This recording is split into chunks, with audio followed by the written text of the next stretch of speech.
Happy Wednesday. Yes, it's still Wednesday. We are in fourth quarter. Shout out to those of you who are tuning in on Ready Set or blah, blah, blah, blah, blah. Shout out to those of you who are tuning into Ready Set Real Estate on all your favorite radio podcast platforms everywhere. All right, I am stoked about today's show. I feel a little bulky because I've got like a shirt underneath. By the way, let me just go ahead and show my glow in the dark. This is my glow in the dark Ready Set Real Estate pink shirt. But more of that to come. I've got the team working on some stuff. We are revamping the website for the Ready Set Real Estate merch because those of you I've shared with you, we've successfully secured another trademark for Ready Set Real Estate, and it's just part of the bigger vision. It's part of the bigger vision, Leo. Okay, just roll with me on this one. Trust me.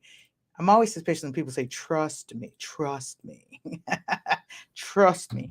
Now, just roll with me. Just stick with me. Um, let's see. Those of you who attended the conference for realtors this past weekend, glad that you attended. You made it back safely. Uh, Trust that you supported your Ready Set Real Estate merch. Thank you for those of you who've been sharing and posting, saying that you love your merch. We love you. We're here for you. We are here for the real estate community. So I am stoked about that. I also would like to share with you, let's see, we've got a great show topic today.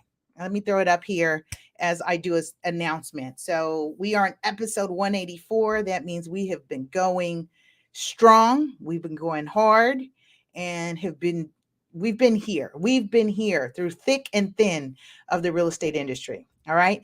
If you're new to the show, make sure you press one, lets me know you're here. Drop that in the chat below. Press two, lets me know you shared it. Thank you for those of you who are sharing it. I thought someone shared it, but it was Anastasia. Anastasia sent me a friend request. Sometimes it's best to send me a message before you send friend requests because I get inundated with so much. And I'm almost like, I guess if you're capped at your friend request, then you automatically follow people. So that's cool too. If you don't get to respond, if I don't respond and I don't connect with you on the Facebook friendship level, uh, definitely hit that like, subscribe, follow button. You'll still get access to me, content, and all that fun stuff, all that jazz. I do put my information out there. Like I said, if you have any questions, you can text me. I do drop that information. I'm not a secret. Don't keep me a secret. Today we'll be talking about fighting an affair and unfair appraisal. Gosh, working with the nouns today. Fight an unfair appraisal. But before I jump into that, let's talk about those goals, writing down those real estate goals. Let's talk about 2022 and what you are envisioning and expecting. You've got to expect something great, extraordinary to happen. I believe in the supernatural, doing super things because I'm super agent. You are too. So write down those goals. We've executed one.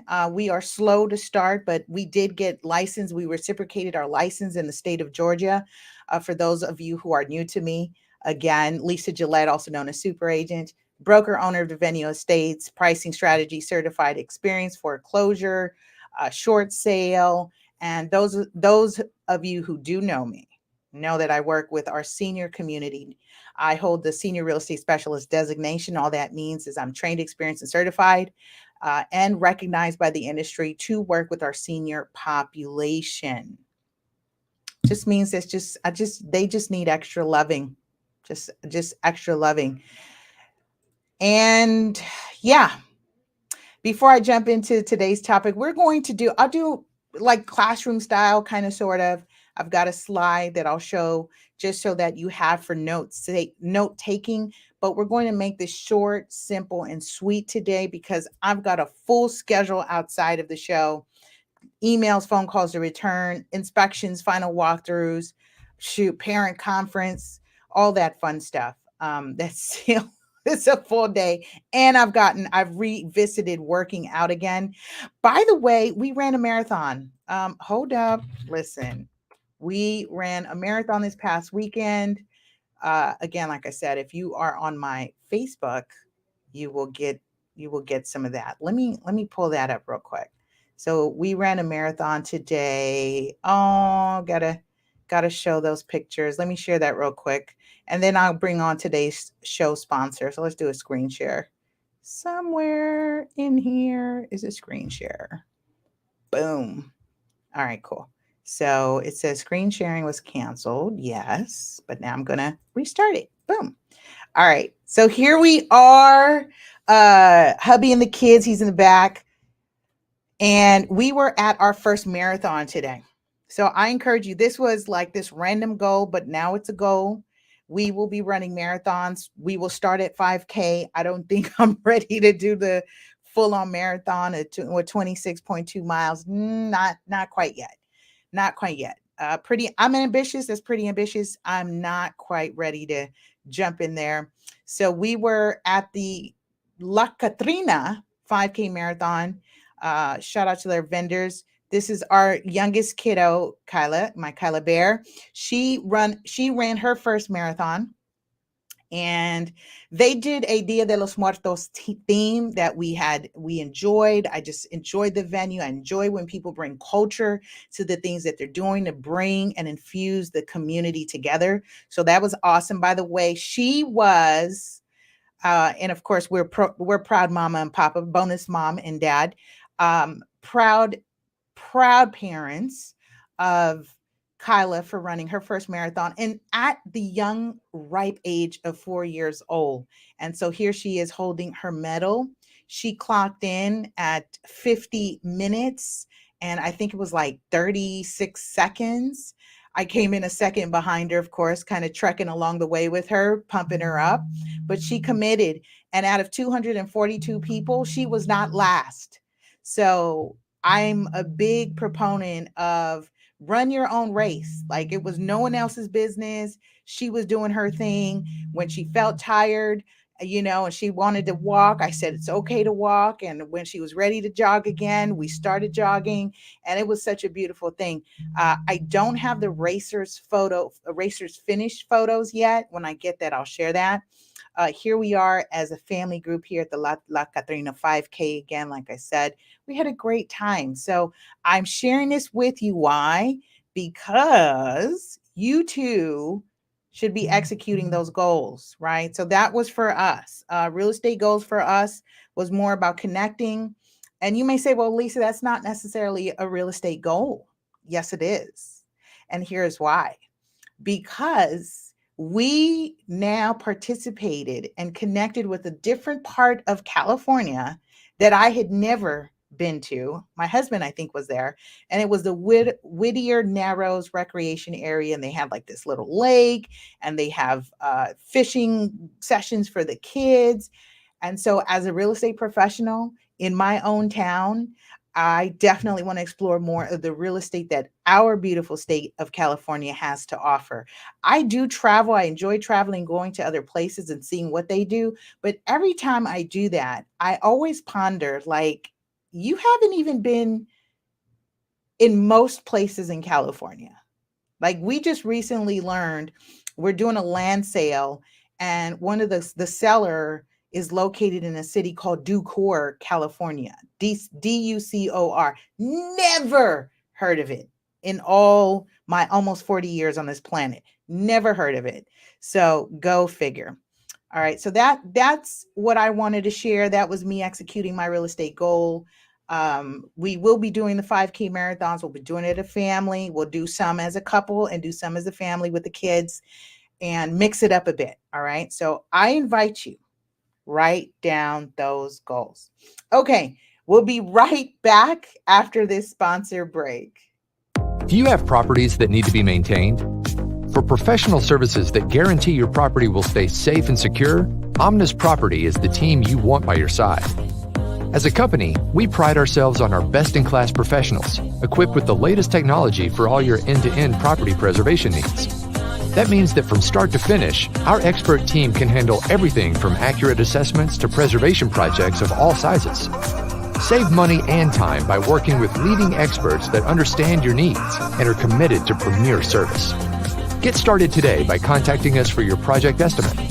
Visit www.omnispreservation.com or call 310-957-9132.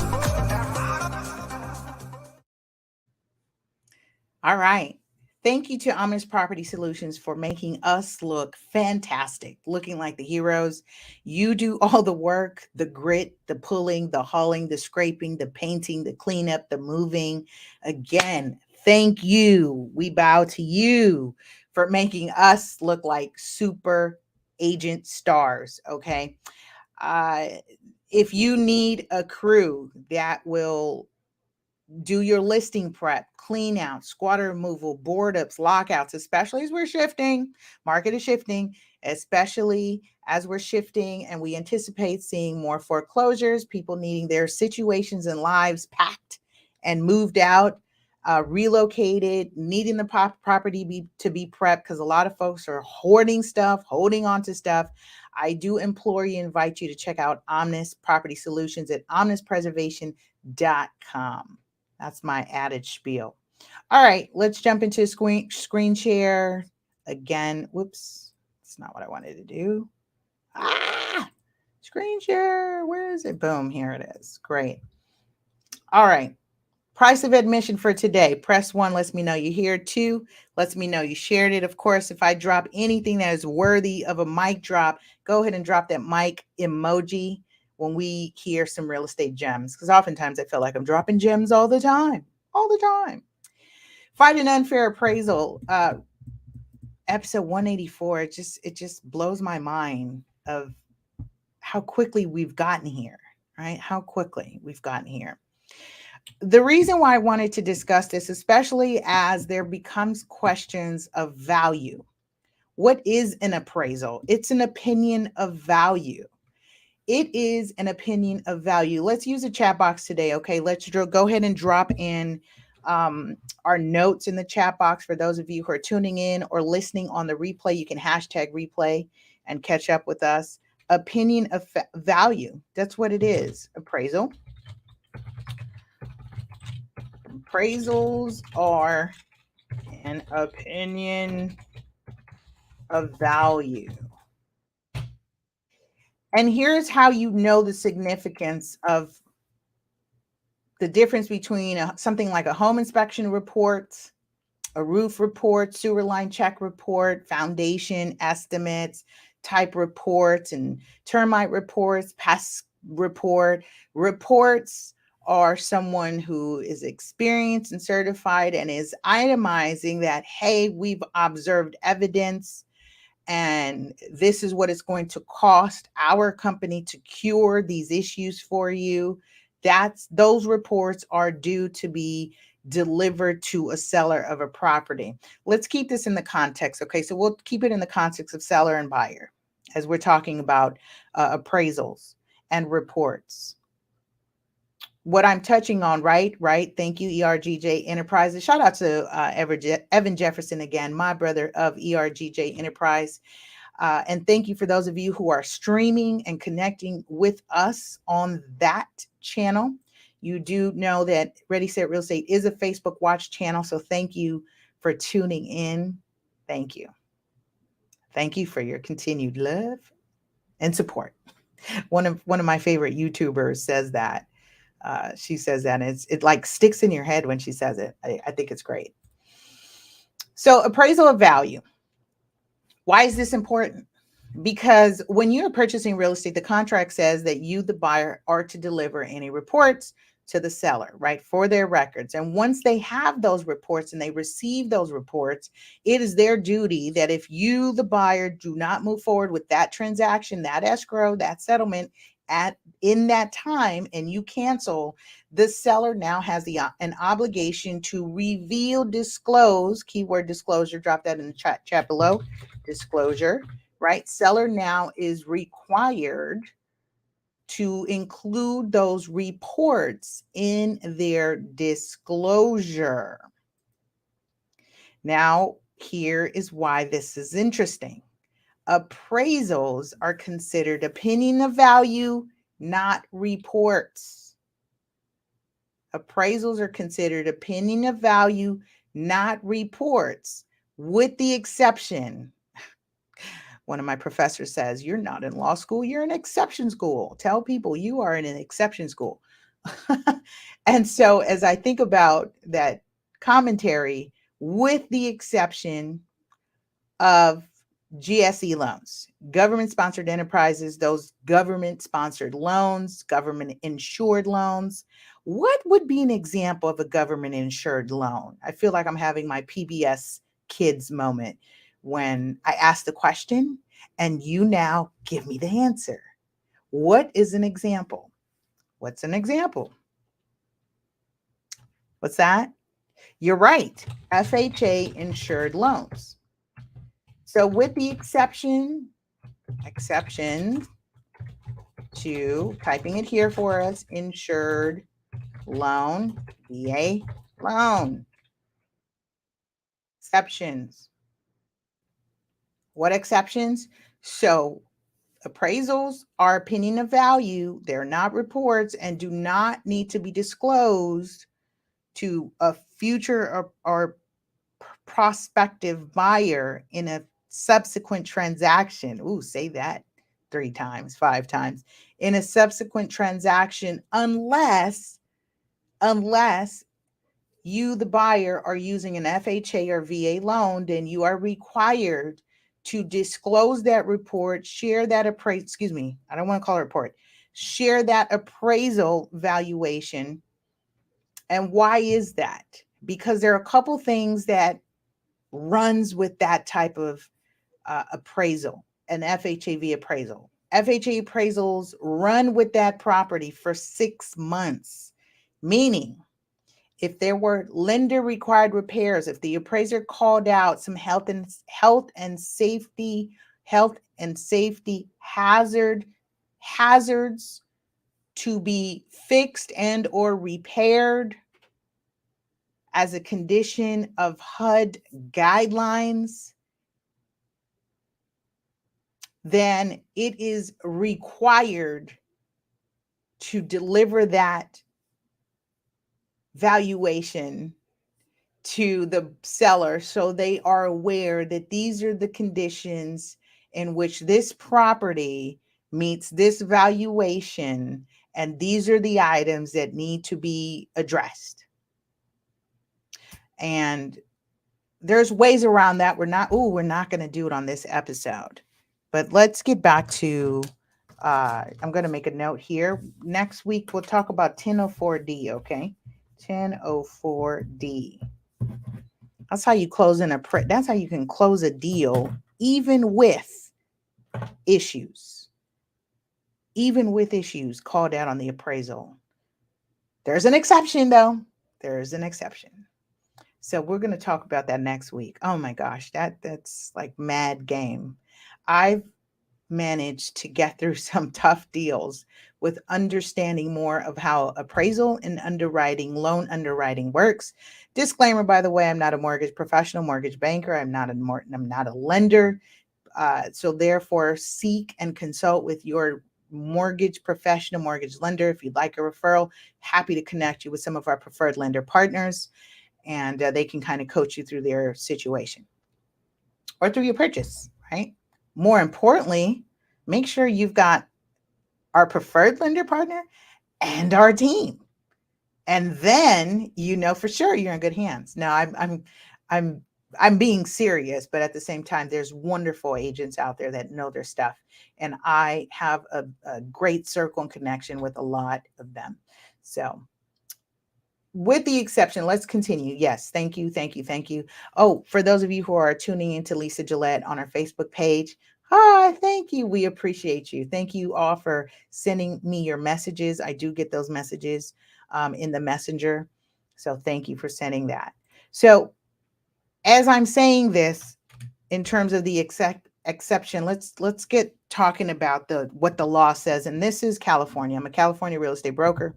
And so I'll be speaking on California. California passed this very much needed. So here's my opinion. It's bittersweet that we needed a bill like this, first and foremost. It's unfortunately, we are in 2022. I almost said 2021. We are in 2022 for the next couple months. We are what, 45 days in before we go into a whole new fiscal year of 2023. And what we've seen during the time of civil unrest, during the time of just injustices, social inequities. I mean, society has really brought it to the forefront of some unfair practices, unfair biases that have been happening systematically. What we forget when we say systematically is that there are people running the system, right? There are people who are participating systematically, who are negotiating or representing or quoting or restating principles, laws, and ethics. And so we're talking about people here. And the Fair Appraisal Act was enacted in California with a slew of other bills that were signed. This was one of them. And I'm going to read this verbatim here off, and I've sourced it in terms of where you can find more information about it. But overall, we know that the point of the Fair Appraisal Act was to address discrimination during the appraisal process of a residential real estate transaction. Now, you may say to me, well, how is this, is this blocking who I can sell my property to? Yes and no, because you cannot discriminate, right? It's a violation of federal laws. You cannot discriminate when you are selecting to whom you be selling your property to. Does it happen?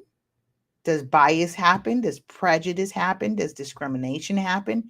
Yes, it does. And it's been more evident than any time, right, in US history, as we see more of these bills and laws being passed. In fact, if I had time, I would also share with you that the California Association of Realtors organization was a proponent of discriminatory bills that kept people of color from purchasing and participating in real estate. And so recently they have agreed, they voted at their last board meeting that they would share a public apology, which I saw that was announced on the news. It was a public apology, and they have since funded and are now wanting to, they're compelled, right? They're compelled now to make right. Make right. I'd love to know your thoughts about this. If you feel this is, is this a publicity stunt? Is this a real thing? Is this good? How are we helping type stuff? Will this really work? So, especially when you're in a state like California, you see California is like a melting pot. We're just such a gumbo of mixture of different ethnicities, cultures, backgrounds. And it's unfortunate, depending on what side of the street, industry, you will experience these unconscious bias that people have. Yes. Oh, you mean to tell me people are still prejudiced today? It's 2022? Absolutely. Hence the reason for the Fair Appraisal Act. So let's continue. The AB 948 became effective January 1st, 2022. So what does that mean, my folks? This year, this went into effect, and it stipulated a couple of requirements for the California Business and Professionals Code, including but not limited to what? Requiring that the Bureau of Real Estate, for us, it's the Department of Real Estate, the Bureau to add a checkbox to its complaint form for complainants to indicate whether they believe their appraisal was below market value, and B, collect and compile demographic information regarding complainants. So now we're tracking. The other thing it stipulated was requiring that any prospective licensee complete at least 1 hour of instruction in cultural competency. That's a huge one. Ooh, let's pause there, because let's pause there, because the reality is and this is why when I work with the seniors community, it's the same thing, right? They are a protected class. And when you're marketing or prepping a property to go to market, and you're looking to maximize the equity in that property for the current market conditions. Here we are noticing the shift in our local markets. Again, we talked about three markets. We talked about the national market, your local market, and your hypo markets. Hypo markets being very minute, down to the street, where a street or two or a little block in a cul-de-sac of a local market can be experiencing its own boom, its own just own little world because of where it's located, the community, what it's exposed to, what's being built around it, what it gives access to. Good word for that. Access. When you think of real estate, think of access. Note to self. Just compiling my next book. Note to self. Access. What real estate gives access to. Access. Okay. And so when you think about location and markets and local markets, the licensee appraiser is tasked with a couple things: making sense of the data, but also measuring what a buyer is determined to pay for a property, especially when you receive a valuation, or excuse me, when you receive a contract price, right? You know what the contract is. It's $630,000, but it was listed at $595,000. And I've said this in the past. We've said this collectively. I've been so tongue-tied today. Either I'm super excited or I'm either tired. Which is it? Which is it? So one of the things that we've noticed industry-wide, and we say within, I would say amongst professionals, there are two folks that determine price. Who determines price? The seller, you say? No. Seller does not determine the price because the seller's not buying their own house. The seller's agent, also known as the listing agent. The listing agent determines the price.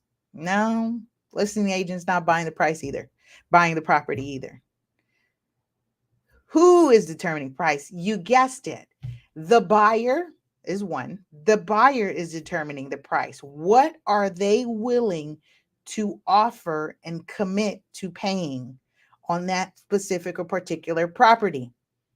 The other person or entity is the lender, the person who is also financing that property. Well, what do you mean the lender is determining price? Well, because the lender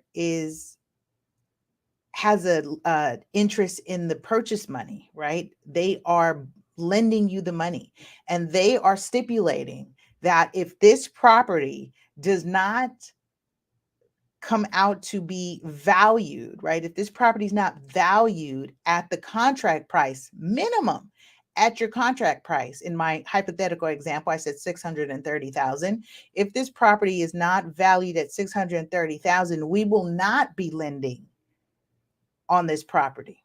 So you've got the buyer and the lender who are determining price, who are determining value. Who helps the lender get an idea of valuation? They hire an appraisal management company that was stipulated so that we would mitigate the influences of the lender and agents in the appraisal value. The appraisal management company, as the middle person, will then hire an appraiser who is on their approved list to go provide the valuation and opinion of market value on that property. That opinion is not based on what he thinks it should be, based on who lives there. No. Based on where they're from. No. Based on what culture they are. No. It is based on square footage. It is based on bedroom count. It's based on improvements, upgrades, and the like, right? And then you've got to think about obsolescence, things like functional obsolescence. Does it make sense to still have a Jack and Jill bathroom? or freeway rooms and stuff like that? Is it 300 to 500 feet near a power line? Is it next to an alley? Is it close to a freeway? They're in task. And I feel for really good appraisers who's caught up in this of, if you're fair dealing and you're doing what you're supposed to be doing, this Fair Appraisal Act doesn't even bother you because you're doing good business anyway. Do good business, and you don't have to be concerned about, tiptoeing or changing anything you've been doing, other than making sure you just do it even better, right? Do it even better. And so, and this is why I appreciate Mark Williams of we've done a class with him, and he is really great and really helpful. I cannot wait. I've got to check in with him to see if he has founded his own appraisal management company, because he comes with a wealth of experience. And so what I learned today is me sharing from him. I can call him and say, hey, I've got a scenario on an appraisal. What do you think? Especially when we deal with ADUs here in California, not in most states, that's a foreign concept, but accessory dwelling units are such a new thing that appraisers in the industry are still trying to make sense on how to put a value on unpermitted ADUs. Although you can still provide, they give some value. They're not giving value. They do give value. I think it comes with some experience and a great team to get those in. I've heard a couple people say that they were denied their loans on purchasing ADUs, what they wanted to structure as a multifamily type investment loan. So I just think it depends on the lender to be able to properly underwrite that type of loan. Again, you've got to call around. Don't just take no for an answer. That's unfortunate. All right. With that, I did notice that the Federal Finance Housing Agency has announced that they are putting a cap on multifamily purchases. I'll get the details for us next week. This was an announcement that I was reading, just a headline.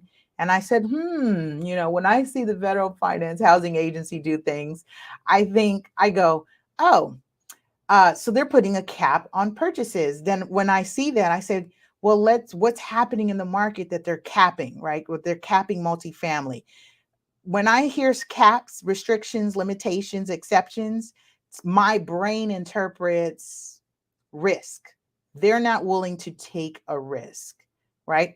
CJ, Clarence Johnson, is in the building. He says they value property with an ADU like a giraffe is standing in the yard.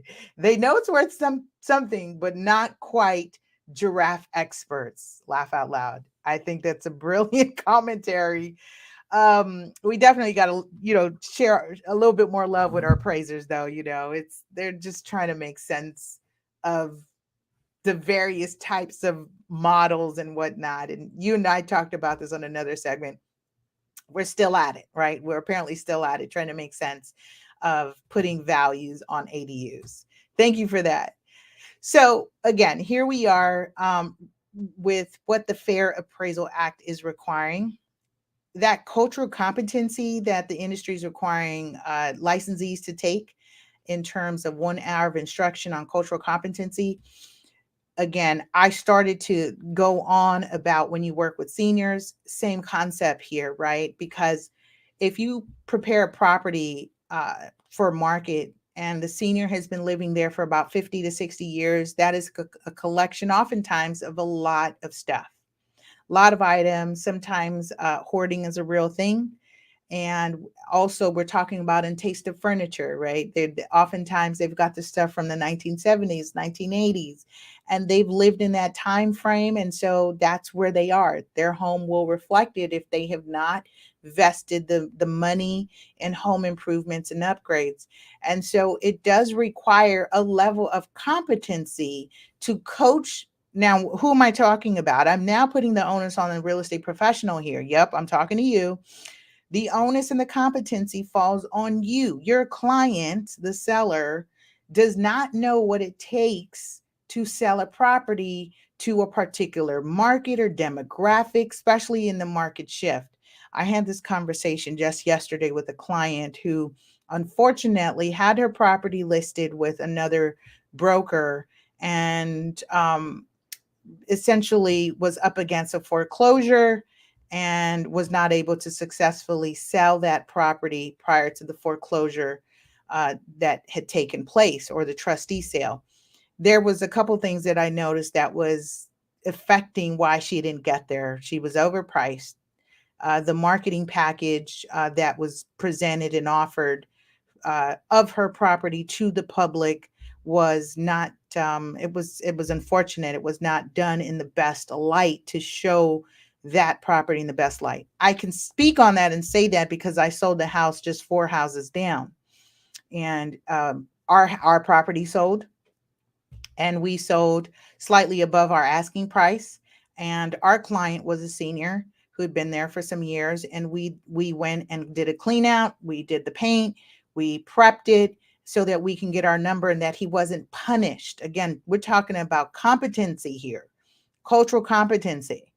And this is where, again, I put the weight on you, my fellow colleagues, real estate professional, is that it is on you to protect the integrity of the client, because they do not know what it takes, right? They're not buying and selling property like you do, or you're supposed to be doing. If this is what you claim or allege you're doing, you're committed to doing, right, is understanding what the market is doing. Yes, it's shifting. Understanding what are the buyers thinking. Buyers will punish you for the slightest thing. It will punish you. And so you've got to, I'm going to ride this competency thing here. All right. And this last point here, they are prohibiting licensees from basing their analysis or opinion of the market value of a home on certain enumerated protected bases, including race or any other basis prohibited by the Federal Fair Housing Act. I think that's a very tricky thing, right? Because I don't know if someone who has a bias knows they has a bias. A woman of color, when I step in an arena, or a woman, before I speak, I can feel when someone has a bias of me. They likely won't look at me. They won't make eye contact. They're usually short. You can feel the uncomfortableness in the room. And so does that person know that their body is responding to me, responding to my presence? It isn't until I open my mouth and engage in a manner that creates, quote unquote, an icebreaker, or engage in a manner that would create an environment that it's safe to talk, or creating an environment that maybe quickly debunks any biases or stereotypes that person may have about having an experience with someone like me or who looks like me in the past. So I think this is a very tricky one, that yes, you can have this cultural competency instruction, but we are talking about people's upbringings. We're talking about what I went to school for, right? Nature versus nurture. My background is in psychology and finance is my degree. And this has been the classic war between nature versus nurture of what makes a human, what makes their philosophies, what contributes to who they become, who they are, who their circle is, who their network is, their belief systems. And so I think we've got a lot more cut out for ourselves than to say that you're prohibited on not being biased based on race. And one goes, huh? But I'm not a racist. I'm not a racist. I don't have any prejudice. I'm not XYZ. And we're especially in an environment where we quickly are defensive about it, right? You say something and you're like, well, but I'm not this. No, I'm not that. Instead of understanding. This is why I have to love and shout out and support. And if I had the time to take her class, I would just, in fact, I feel like I now have to reach out and call her to probably do a talk with us, because we are going to bring back the Ready Set Real Estate workshops, trainings, and seminars. And Dr. Joy DeGrew, if you're listening and tuning in at any point in your life, we were speaking on a panel a couple years back when I did the It was the Black Conference in Lamert Park many years ago. It was around the time we launched the Real Estate 100 book, the first part. And Dr. Joy DeGruy came out and she did a talk. I was one of the panel or speakers along the lineup. She was the main person, right? And we got to take a photo. In fact, I got to find that picture somewhere. Had some very prominent speakers, those who've been rooted in the movement, rooted in the community, and have been advocates for our community. And so she has a class, and it's like 8 weeks, 6 to 8 weeks. And I just was like, oh my gosh, I'd love to take this class, and more people would need to take this class because it's understanding the traumas. She coined the term post-traumatic slavery syndrome. And she's got a series of workshops that will help you understand, if you work in HR, if you work in a corporate environment, if you work with people in general, it is something important to understand this thing about cultural trauma, um, and more in particular for Black people, communities, because people are misinterpreting the things and behaviors and the sayings and the doings as something being wrong, right? Oh, this person is that person is this XYZ, and not understanding culturally, right? Historically, DNA, genetically, these things that have been passed on and passed on. All right. I'm going to conclude there. Isn't that funny? We're going to finish out with my whole talk on Dr. Joy DeGruy. But I love her. I love her. She is amazing. And I'm giving Dr. Joy DeGruy her flowers while she can receive them, because her work is incredible, and she is world renowned and has been sought out by many people in the industry of sociology, psychology, and history, understanding, just from her take and her perspective and her research. All right. Fair Appraisal Act. Oh no, we're not going to close out. Let's talk about fighting. Fighting. How do you fight this, Lisa? You didn't give us any. How do we fight this? Woo! I was getting excited about Dr. Joy DeGruy. Didn't even recall. All right, fighting an unfair appraisal. So what do we need to do? Here in California, you want to contact 916-552-9000, 916-552-9000. And then you can check out the website. It's www.brea.ca.gov/complaint. Just for the sake of it, let me go to this website so we can pull it up here on the screen for those of you c.gov. So those of you who are tuning in on the video, Spotify does video now, right? So here it is. I just pulled it up. Let's make that a little bit bigger. And it's the Welcome to the Bureau of Real Estate Appraisers online complaint form. Go figure. There's a dedicated section here dedicated to file an online complaint. Says you will need to log in. Let's make that bigger for those of you who need glasses, or not even glasses, that you just can't see these tiny little fonts like me. It says, here are the instructions, what we can do. Investigate if there's been an unlawful or unprofessional conduct by an appraiser, or you heard me mention, the appraisal management company. All right. It says, since a variety of factors may impact the order in which the complaints are reviewed and investigated, we're unable to estimate how long this process may take. So receipt of your complaint will be acknowledged in writing, and you'll be notified when BREA has closed the case associated with your complaint. We will make every effort to keep your identity confidential. So for those of you who are wondering, are these complaints anonymous, confidential? How does that work? Here, they say it's confidential. However, proper prosecution may require your testimony. Stand by your words, stand firm to your truth and your complaints if you're going to go forward. This is what I say to my clients. If we're going to ride this out, you got to ride this out. It says it may require your testimony in administrative or other legal proceedings that require you to appear as a witness subject to cross-examination. And they have what we cannot do, how you can help us, tell us what happened, the who, what, when, where, and more importantly, provide documents. I like it. So that's one of the ways, okay? The other way is getting that desktop review, right? So ask for a second opinion. You can. So if you get an appraiser and appraisal and you feel like it's under market value, if you ask the professionals around you and they're saying, yeah, it's that's pretty under, then I suggest that you've got to advocate. You've got to advocate for yourself. So important.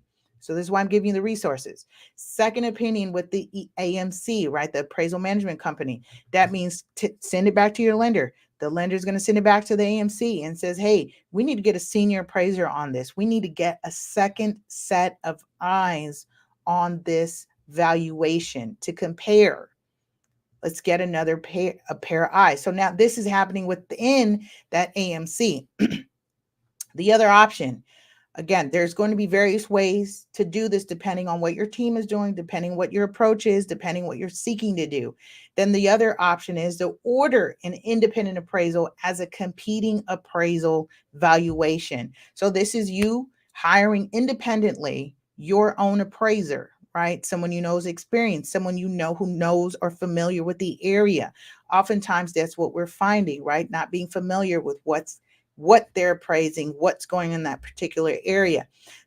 This is why it's a fine line for us as professionals, right? That being in contact with the appraiser, being there, but at the same time, it helps. I know my last couple of deals in the middle of this market shift, the appraiser said to me, you do know, he says, you are at the cusp of the market shifting. So I don't have data for your number, because the numbers that I see were based on these, priced at $100,000, $200,000 over.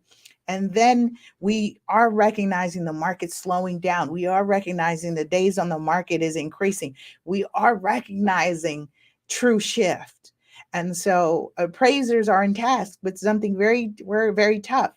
I will also say that in that particular scenario, the appraiser had an implied bias, unconscious bias. And the reason is because there was cultural competency, not having cultural competency. It was because of my confidence and how I spoke very firm, counter to the appraiser telling me the property this needs a lot of work. I said, what work? I said, he updated his floors. He's repainted. I said, the counters have been improved. He's replaced all these windows. This home was built in the 1920s. They didn't have dual pane windows back then. They didn't have these hardwood floors back then. They didn't have those type of countertops back then. I said, and his roof was replaced. Oh, his roof was replaced. Here's the receipt. He replaced the roof less than a year ago. And he did the plumbing. And you get it? My confidence, me being firm, and me knowing that we were up against someone who could likely lack cultural competency would easily see that this property, needs work, right? Because he's looking at the living condition. Again, I was working with a senior client. He's considering the living condition. Bedrooms are packed to the max. There's stuff. There's a whole bunch of stuff. And guess what? We got our number. No problem. So if you are not doing these things, because you're going to have a professional that is advocating for you and showing the comp, showing the receipts. This is why, as a professional, when we say, what else did you do? What have you improved? What did you upgrade? Why are we doing that? Because we need the receipts, right? Show the receipts so that we can convert that to money. All right. You won't get a dollar for dollar on all those improvements, but they are worth something. Okay. With that, I say thank you. Thank you very much for hanging with me today. We're going to finish out the show today on a very positive note. I know we've talked about such a heavy topic. Of course, there's no shade thrown to anybody in particular. This is me experiencing my life as a woman of color, of such diversity, ethnic diversity. And so I speak my truth. This is my truth of what I experienced. And in fact, I've got a couple deals that I've done recently. And the one I'm in particular, unfortunately, I'm dealing with someone who's privileged. We are in a white male dominated industry. I'm dealing with someone who's privileged, entitled, and anything that I say counter to what he says, either he feels I do not know, but we all know, right? We all know Lisa does her homework. I know a little something. I know a little something. And then if you, I'm just not going to I'm not going to argue with you. Yeah, I'm not going to argue with you.